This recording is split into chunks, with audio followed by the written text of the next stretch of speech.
So this is why you get high launch, low spin with a big cavity, and you get low launch, high spin with a smaller cavity.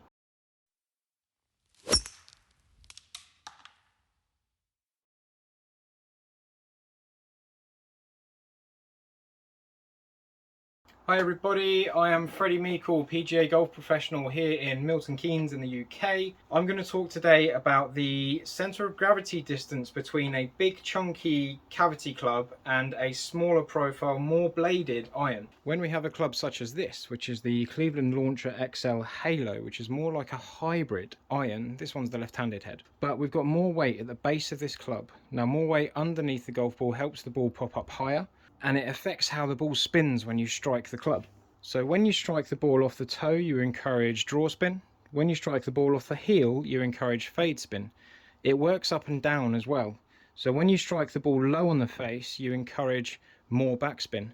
When you strike the ball high on the face, you encourage less backspin.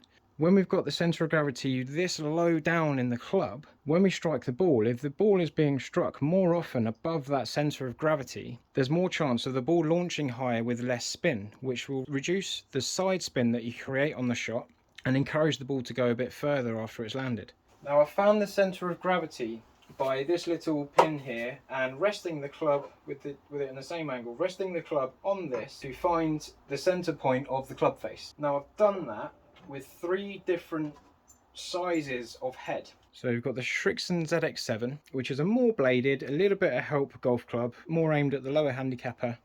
We've got the Cleveland XL Launcher 7 iron.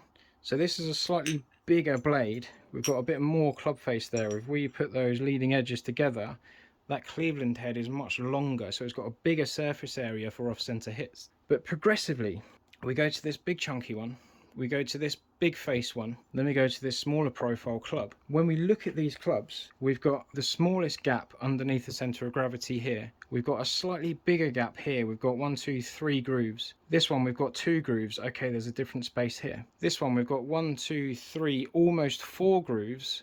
So there's more area at the underneath this centre of gravity for the ball to make contact and create more spin.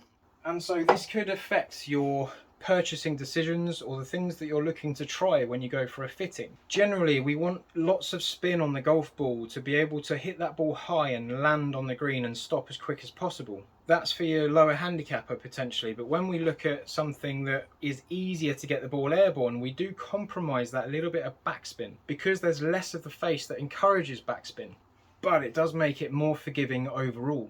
When you're testing clubs out and when you're trying different clubs at your local retailer, your local pro, just keep an eye on the spin rates that you find with the clubs.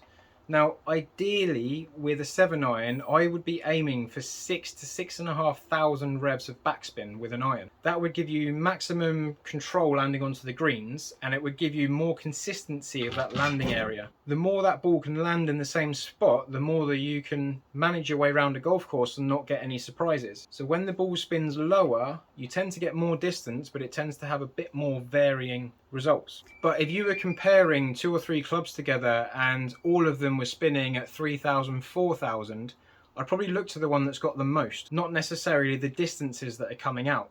So okay, you might not be reaching the ideal numbers that I would advise, but you'd be getting the closest option to that. And I would always encourage you to hit what you already have and compare that to new clubs, just to make sure that you're getting more performance out of a purchase. Now, sometimes people want to buy a new t-shirt, but it's the same as the old t-shirt they had, it's just less worn out.